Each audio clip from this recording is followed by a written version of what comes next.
Morning, my dear students of class 7. How are you? Hope you all are well and stay your home now. So boys, today is Friday and the date is 11th September 2020 and today is your English 2 class. So boys, in this class I shall start a new chapter from your bosoms.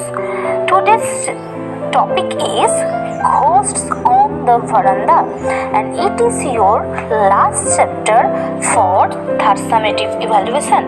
So today we shall start this chapter, that is ghosts on the veranda, and you all open your book and let's start our study now. Yes, today we shall start the chapter Ghost on the Veranda, Unit 1, that is written by Ruskin Bond. We know about the writer, that is Ruskin Bond. Ruskin Bond, born 19th May 1934, is an Indian author of British descent. He lives with his adopted family in Landour, Mussoorie in India. The Indian Council for Child Education has recognized his role in the growth of children's literature in India.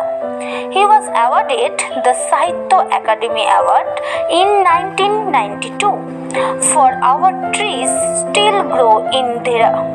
His novel in English, he was awarded the Padma Shri in 1999 and the Padma Bhushan in 2014. We start the lesson. O'Neill's mother's memory was stored with an incredible amount of folklore, and she would sometimes astonize us with her stories of spirits and mischievous ghosts.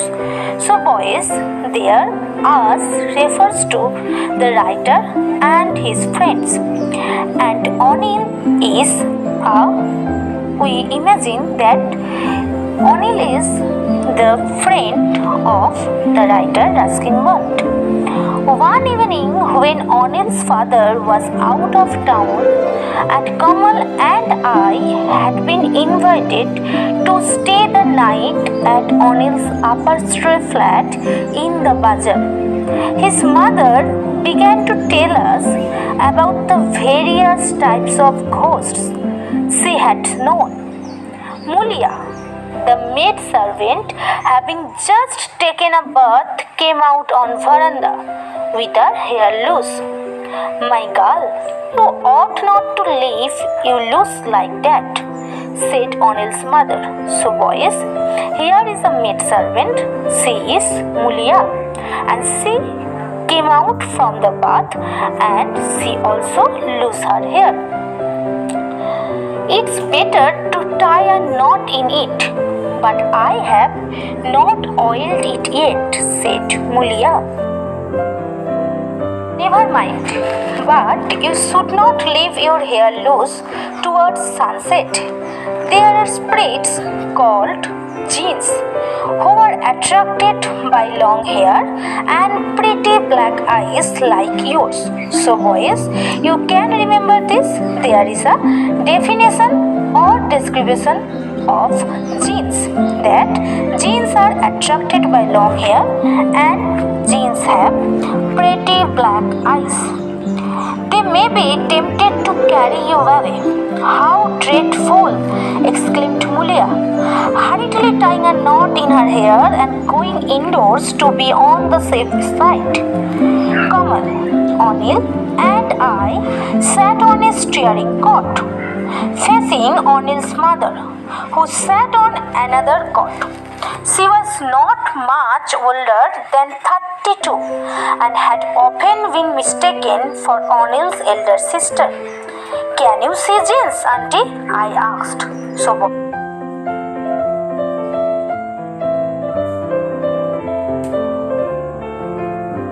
Sometimes, she said.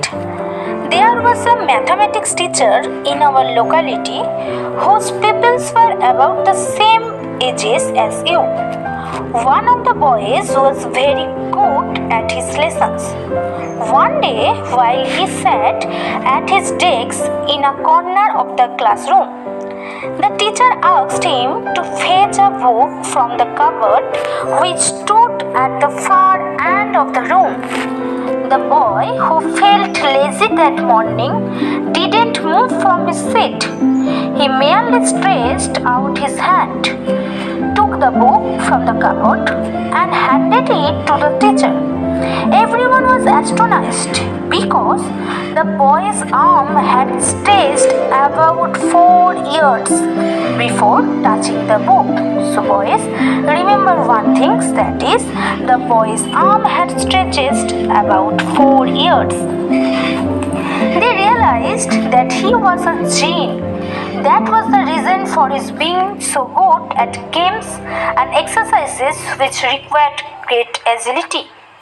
Well, I wish I was a jinn, said Anil, especially for volleyball matches. Anil's mother then told us about Munjia, a mischievous ghost who lives in lonely peepal trees. So there we find one type of ghost, that is munjia, and munjia lives in a peepal tree. When a munjia is annoyed, he rushes out from his tree and upsets stones, blockers and cycles. Even a bus is known to have been upset by a munjia. If you were passing beneath a peepal tree at night, warned Anil's mother, be careful not to yawn without covering your mouth or snapping your fingers in front of it.